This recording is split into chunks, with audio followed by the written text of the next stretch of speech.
Amis passionnés du roman historique, bonjour, nouvel épisode. Cette fois-ci, je vous ai préparé une émission sur un très grand écrivain. Donc c'est Robert Merle qui a écrit une série de 12 volumes, hein, c'est pas rien, Fortune de France. Donc ça se situe au XVIe siècle et c'est pendant les guerres de religion. Voilà. Donc en premier, hein, je vous ai trouvé des sources hein, pour créer ce genre de roman. Ben, ça peut être aussi revenir sur les sources historiques. Hein, l'idée quelquefois de découvrir une partie de l'histoire, notamment le XVIe siècle, et puis de se dire ben, je vais donc creuser l'histoire en ouvrant des livres d'histoire. Hein, voilà. Et plutôt que purement du roman historique. Et donc il y a plusieurs sources possibles. Hein, donc il y a bien sûr pour cette partie de l'histoire, les guerres de religion, vous avez Michelet, hein, tout simplement, hein, avec l'immense écrivain historien du XIXe siècle. Une des parties de son récit est consacrée aux guerres de religion. Vous avez aussi, j'avais vu, il y avait Olivia Carpi, hein, qui a écrit également quelque chose d'intéressant chez Ellipse. Qui c'est que vous aviez d'autres que j'ai pris comme note? Il y a également Nicolas Leroux hein, chez Belin. Et puis, moi j'ai choisi plutôt Pierre Miquel. J'aime bien son écriture. Et je trouve qu'il relate bien ce passage de l'histoire de France. Et je vais essayer de vous y faire goûter. Donc j'avais vu un article du Monde là, qui relatait bien l'idée de son livre, hein, comment il était conçu. Donc voilà l'article. Donc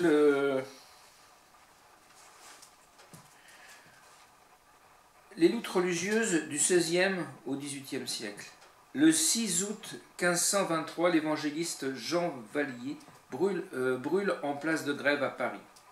239 ans plus tard, en 1762, l'année même où Jean-Jacques Rousseau publie le Contrat social, les juges de Toulouse pendent le pasteur Rochette, coupable d'avoir voulu baptiser un enfant.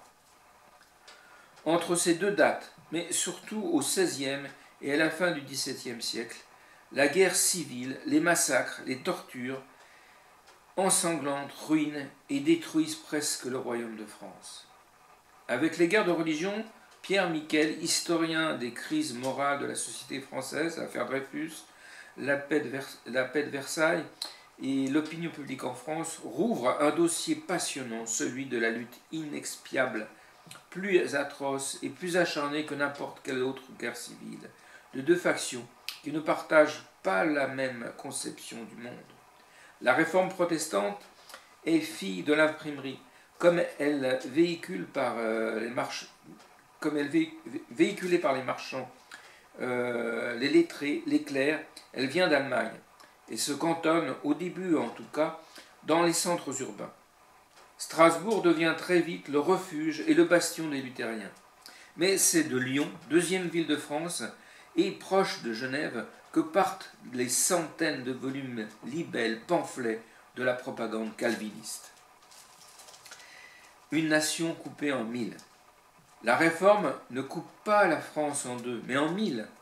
Aucune classe, aucun ordre, aucune province, aucune juridiction, aucune ville n'échappe à la division. La religion pénètre tout.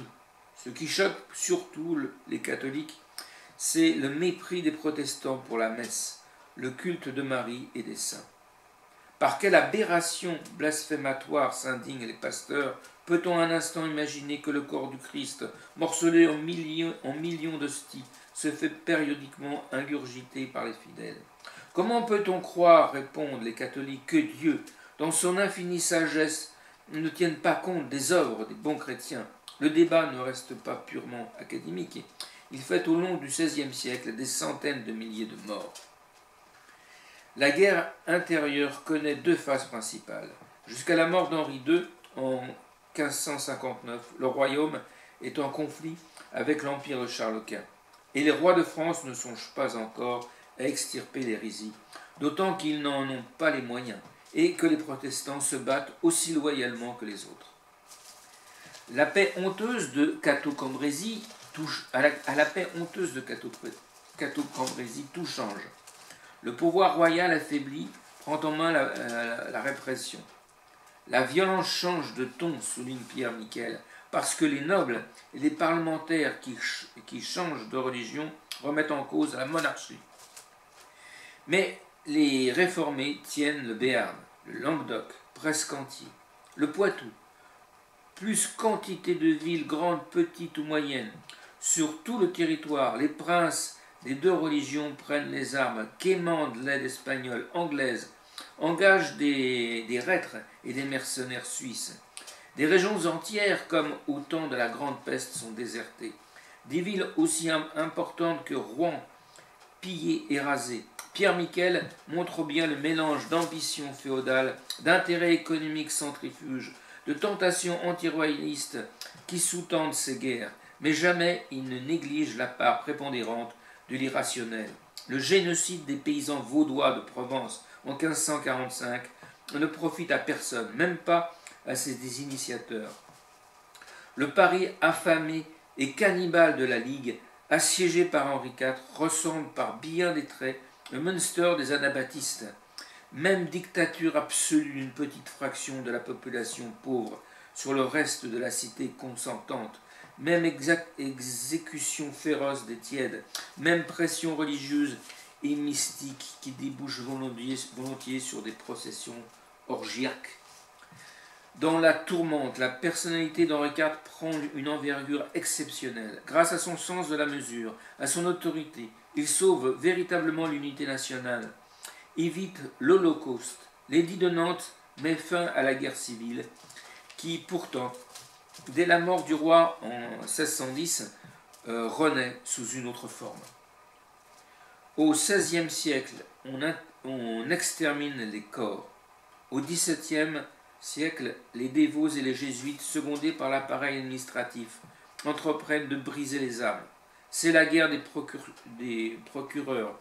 Conversion forcée, enlèvement d'enfants, pression fiscale, injustifiée, se combinent dans un crescendo qui atteint son maximum en 1680 avec les dragonnades du Poitou et du Languedoc et l'acte final de révocation de l'édit de Nantes.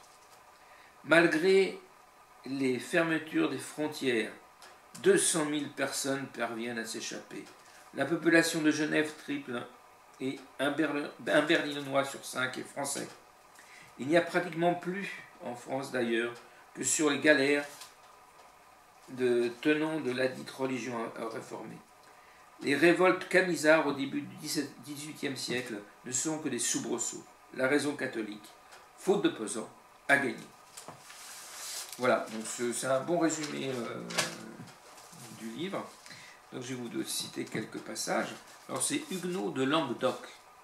Des deux côtés du pont Saint-Esprit ou du pont d'Avignon, on parle la même langue.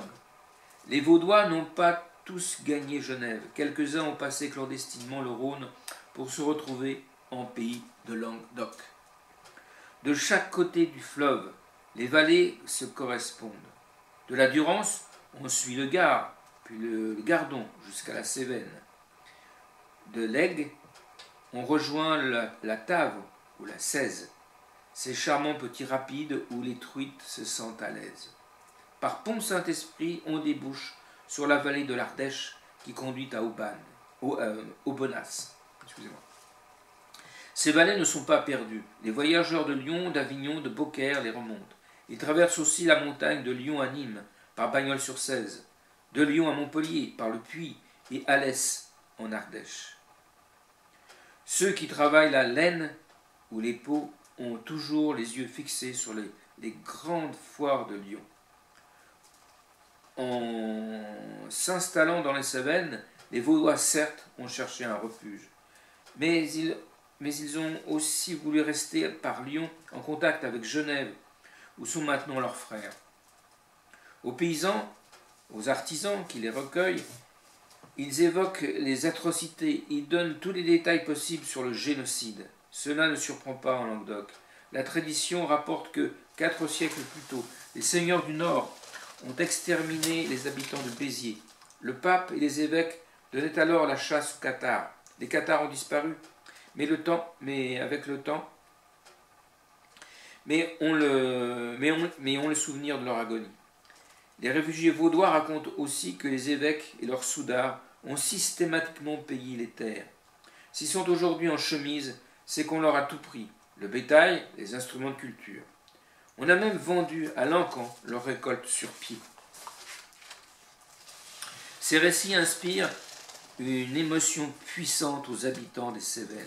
Depuis 20 ans, les villageois ont reçu des moines étrangers, des prédicateurs venus du Nord qui dénonçaient les vices du clergé, la non-résidence des évêques et demandaient le retour à la pureté. Mais le vieux pays cathare ne s'était pas aussi facilement réveillé aux accents germaniques d'une réforme qui n'intéressait à vrai dire que les clercs des universités de Toulouse et de Montpellier. Il y avait beau temps que les descendants des cathares, les survivants des bûchers du XIIIe siècle, tapis dans les montagnes, s'étaient fait oublier. On ne trouvait plus dans les villages de candidats à la perfection. Les moines prêchaient des convaincus, ils savaient bien, les paysans des Cévennes, que les évêques étaient cupides et les curés ignorants. À quoi bon leur répéter? Les Vaudois, en revanche, rappelaient une menace précise, celle de la persécution. Ainsi, l'Inquisition, de sinistres souvenirs, était encore capable de tuer. La bête romaine n'était pas morte. Elle pouvait de nouveau, comme les loups géants du Gévaudan, répandre la terreur. Voilà, c'est une jolie écriture, je trouve. Et donc ça donne bien le sens de ce pays du Sud où le calvinisme a pris. Alors, je peux vous citer un petit passage de la Saint-Barthélemy, hein, bon, c'est un peu incontournable. Hein. Voilà, donc allons à la Saint-Barthélemy, c'est page 284. Le 24 août 1572. Alors, page 284. Henri de Guise a été contacté pour tuer lui-même l'amiral. N'a-t-on pas répété inlassablement dans sa famille pendant toute sa jeunesse qu'il avait inspiré l'assassinat de son père? Le duc accepte. Paraît devant l'hôtel de la rue de Béthisy le 24 août avant l'aube. Des mercenaires suisses, un assassin à la solde des Guises, du nom de Jean Janowitz, dit Besme, se charge de la besogne. Guise a recommandé aux soldats de lancer le corps par la fenêtre. Guise se penche sur le visage de l'amiral pour le reconnaître. Au Louvre, on arrête les 2 princes du sang, Condé et Navarre, pour les conduire dans la chambre du roi. Ils doivent choisir entre la mort ou l'abjuration. Dans la cour, on tue les Huguenots, venus aux eaux nouvelles. Nancet, capitaine de la garde du roi, parcourt le palais avec les Suisses. Il massacre tout ce qu'il trouve dans les chambres et dans les galeries. Le quartier Saint-Germain d'Auxerrois, où logeaient d'autres chefs protestants, est bouclé par les soldats de Guise, de Tavannes et de Nevers. Pour se reconnaître la nuit, ils ont une croix blanche au chapeau et une écharpe blanche en sautoir. Ils tuent la Rochefoucauld, Soubise, Téligny, qui avait réussi à quitter par les toits la maison de son maître. Tous les corps sont rassemblés dans la cour du Louvre. Les seuls protestants qui échappent à la tuerie habitaient le faubourg Saint-Germain. Ils devaient être exécutés par la milice bourgeoise, mais arrêtés par les coups de feu, ils réussissent à s'enfuir par le chemin de Vaugirard. On avait tué 200 nobles, mais la cloche du palais de justice continuait de sonner le glas. À 5 heures du matin, la population découvrit les cadavres traînés dans la rue, attachés à des cordes comme des bêtes mortes. 3 jours d'ivresse sanguinaire commençaient, sans que les ordres du roi puissent rétablir le calme. Le carnage se poursuivit au hasard des rencontres, des dénonciations. Les égorgeurs assassinent, au quartier latin, les étudiants étrangers. On massacre les libraires en brûlant les boutiques. Les moines stimulaient le zèle des égorgeurs en racontant les deux miracles de la journée. Une vierge de l'église Saint-Hilaire avait versé des larmes.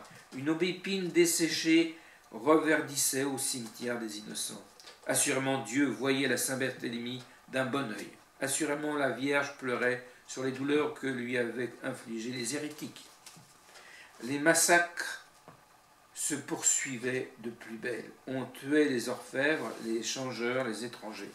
On n'épargnait ni les femmes ni les enfants. Le crime était une extermination. Il fallait débarrasser Paris de la race maudite. Combien de victimes?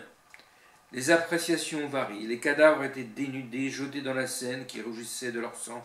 3000 avance Estèbe. Les assassinats s'accompagnaient de pillages. On met à sac les maisons, les boutiques des lapidaires et orfèvres du pont au Change et du pont Notre-Dame. On tue les officiers de justice, les bourgeois huguenots et certains bons catholiques. La fureur populaire est aveugle, nul ne peut la dominer. La milice parisienne entre les mains de Guise pousse à l'assassinat. Qui peut arrêter les massacreurs? Il cherche, rue de Béthisy, le cadavre de Coligny. Il le trouve, lui arrache ses vêtements, les mascule, le plonge dans la Seine, s'en amuse comme d'un pantin, puis le retire, le pend par les pieds au gibet de Montfaucon. Crime de purification. Estèbe, après Mondroux, penche pour le crime rituel. Il s'agit de purifier le royaume. Il ne pouvait trouver un tombeau qu'au corps du corbeau, ironisaient les fanatiques qui affirmaient que le cadavre de l'amiral ne pouvait avoir de sépulture, car il était repoussé par l'eau, l'air, la terre et le feu. On avait allumé sous le gibet un feu de bois qui s'était éteint. Dans les pamphlets protestants, on explique au contraire que les 4 éléments étaient associés à son supplice, qui avait la grandeur d'un sacrifice. Voilà, donc c'est un livre indispensable, hein, moi je pense, pour étudier cette période. Alors, ensuite, on a la magnifique œuvre de Robert Merle. Hein, donc, Robert Merle n'a pas écrit que ça. Hein, je vais vous citer d'ailleurs. Alors, lequel est le premier? Ça, c'est le 1. Donc, Robert Merle est né à Tébessa, en Algérie. Il a fait ses études secondaires et supérieures à Paris, licencié en philosophie, agrégé d'anglais, docteur S lettres. Il était professeur de lycée, puis professeur titulaire dans une faculté, etc., Rennes ou ailleurs. Robert Merle est l'auteur de nombreuses traductions, hein, Les Voyages de Gulliver, etc. Mais tout d'abord, c'est avec le Weekend with Whitcock, prix Goncourt 49, qu'il se fait connaître du grand public. Hein. Donc il y a un film qui a été tiré avec de belles dessus. Hein. Il a publié par la suite un certain nombre de romans, dont La mort est mon métier, hein, dont je vous ai parlé, L'île, Un animal doué de raison, Malville, super Malville, hein, Le propre de l'homme, etc., etc. Et puis, donc, Fortune de France. Alors, Fortune de France, il y a 12 volumes. Hein. Fortune de France, Une ouverte aux années, Paris Bolvin, Le prince que voilà, Le violent amour, etc., etc., etc. Tout est bien écrit. Hein. Alors mes préférés, c'est les 3 premiers. Alors, je vous ai mis les 3 premiers. Après, à vous de découvrir la série. Hein. Voilà. Donc, je vais vous lire des petits passages. Voyons voir. Qu'est-ce que j'ai sélectionné? D'accord, la jaquette. Voilà. Alors, je vais vous lire effectivement la jaquette. De la mort de François Ier en 1547 à l'édit de Nantes en 1599, la France s'enlise dans l'épreuve des guerres de religion. C'est dans ce pays dévasté en proie à la misère, au brigandage, à la peste, à la haine, que grandit le jeune Pierre de Sirac, rejeton d'une noble famille périgourdine et huguenote, héros et narrateur du roman.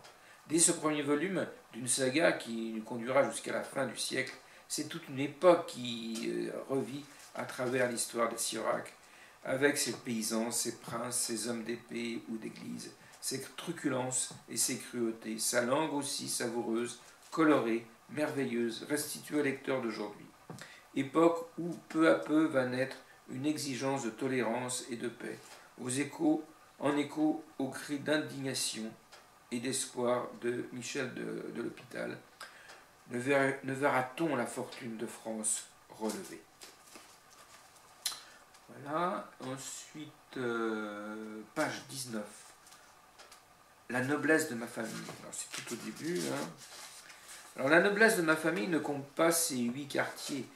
Elle ne commence qu'avec mon père. Je le dis sans vergogne aucune. On pense bien que si je voulais déguiser, je ne commencerais pas ce récit. Si. J'ai dessein de l'écrire tout droit, sans dévier, comme on trace un sillon. Monsieur de Fontenac, parmi les vinénies qu'il répandait sur notre compte, osait prétendre que mon arrière-grand-père, comme Monsieur de Sauve, avait été laquais. Mensonge que je lui ai fait rentrer dans la gorge. Comme chacun sait, Monsieur de Sauve a dû sa place de ministre au temps de sa merveilleuse habileté qu'à la carrière que fit sa femme au service de la reine Catherine dans les couchettes du prince de sang. Notre famille n'est pas montée si haut, ni par de tels moyens. Elle n'est pas non plus venue de si bas, encore qu'il n'y ait pas de honte, je trouve, à être laquais, si c'est là que la peur de mourir de faim peut vous conduire un pauvre drôle. Mais enfin, la vérité, c'est que mon arrière-grand-père, François Siorac, n'a pas servi chez les autres. Il possédait en propre et ménageait ses mains une bonne terre près de Tagnès, dans le Sarladais.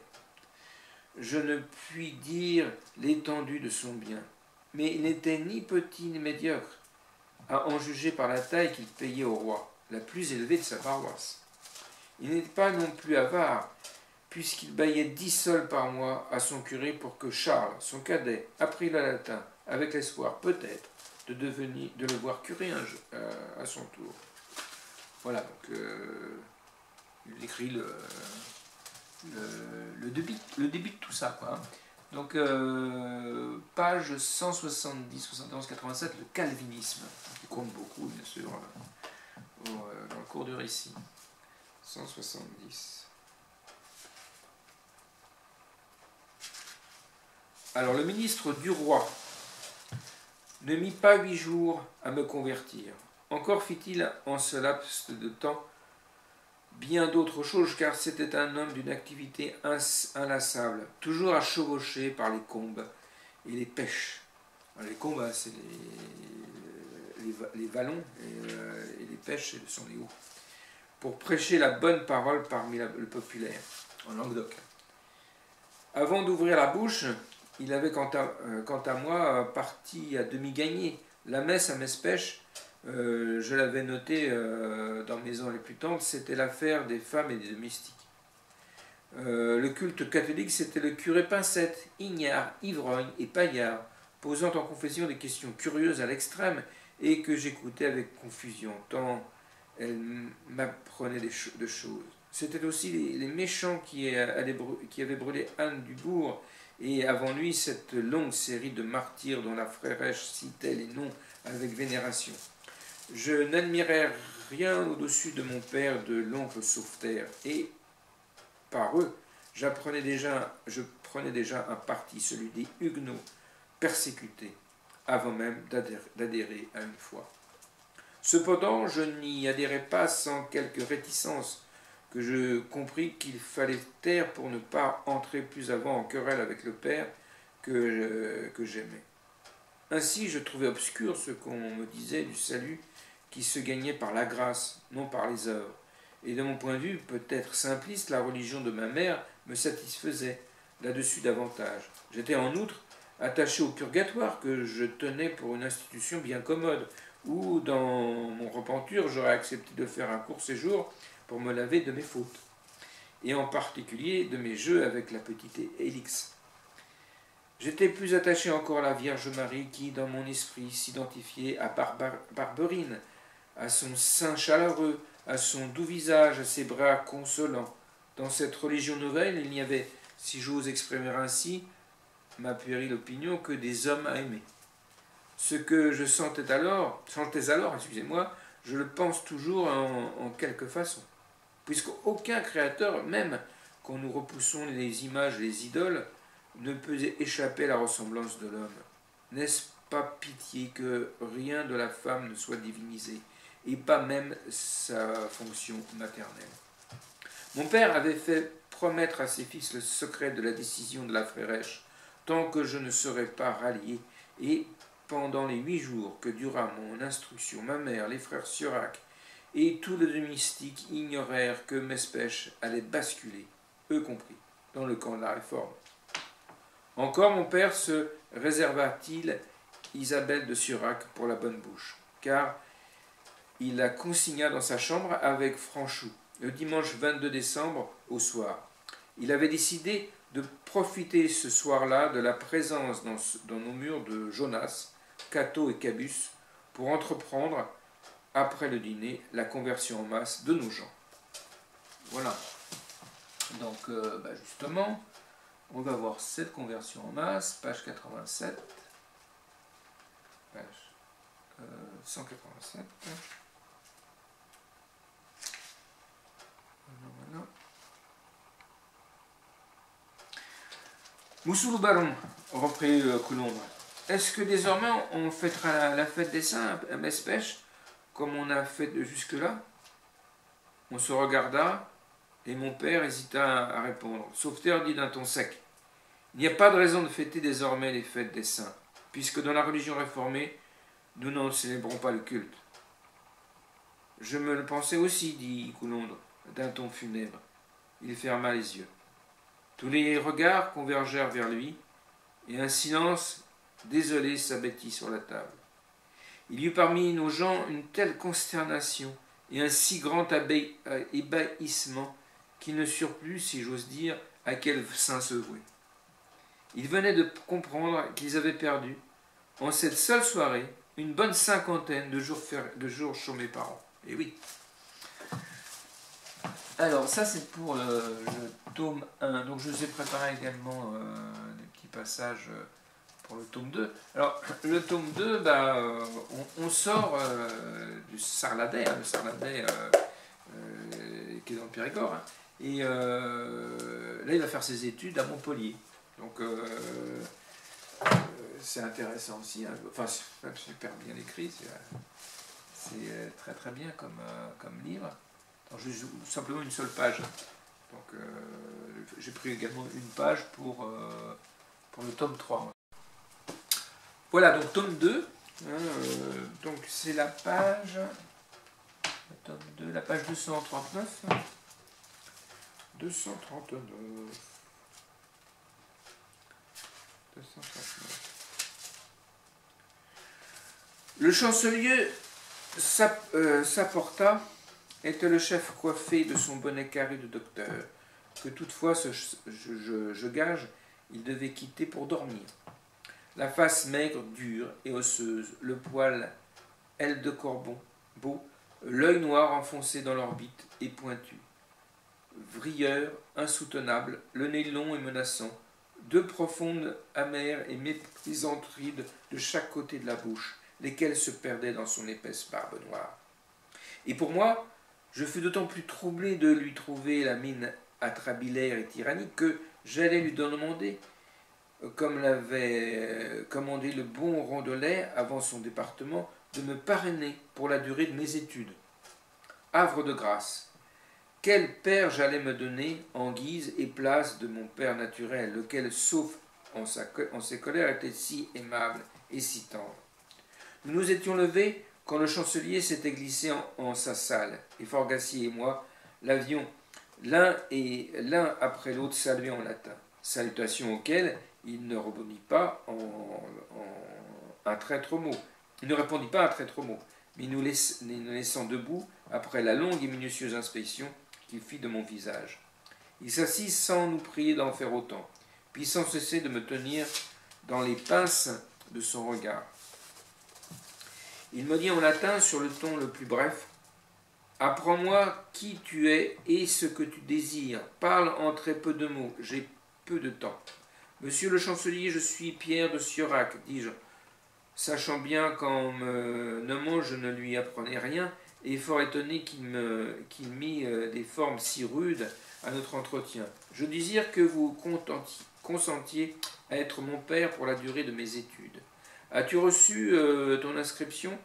Non, monsieur le chancelier, je ne peux donc être ton père, dit-il d'un ton bref et sans réplique. Un silence suivit, fort insupportable pour moi, et que, voyant mon trouble, Forgassier rompit. Peux-je parler, monsieur le chancelier, dit-il d'un ton humble, qui, chez lui, ne laissa pas de m'étonner. Tu le peux. J'ai instruit Pierre de Sirac en logique et en philosophie, et en ces matières, il est digne d'entrer. Je ne peux le déclarer tel sans de ta main un écrit. Je ferai cet écrit. Ni sans que Sirac ait été sur ses connaissances médicales examiné par un des 4 professeurs royaux.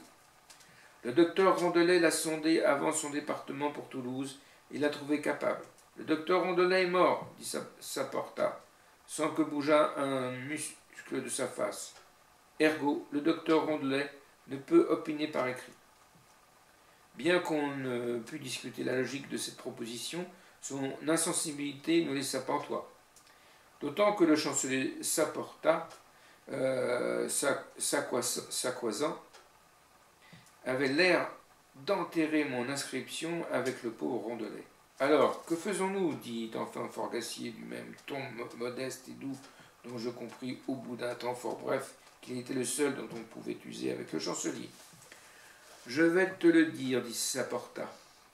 Tu conduiras Sirac chez le docteur d'Assas, lequel, l'examinant, me dira par écrit, haussant la voix sur ces mots, son opinion. Si Sirac est digne d'entrer, il recevra de ma main un écrit, haussant la voix de Rochef, lui commandant de verser incontinent dans mes mains 3 livres tournois pour prix de son inscription. Quoi fait, Sirac recevra du docteur d'Assas un écrit lui faisant connaître qu'il est écolier en notre école. En possession de ce billet, Sirac m'adressera un écrit me demandant d'être son père, et que ma réponse soit oui ou non, je la lui écrirai. Voilà. C'est l'arrivée de Sirac à l'université. Voilà.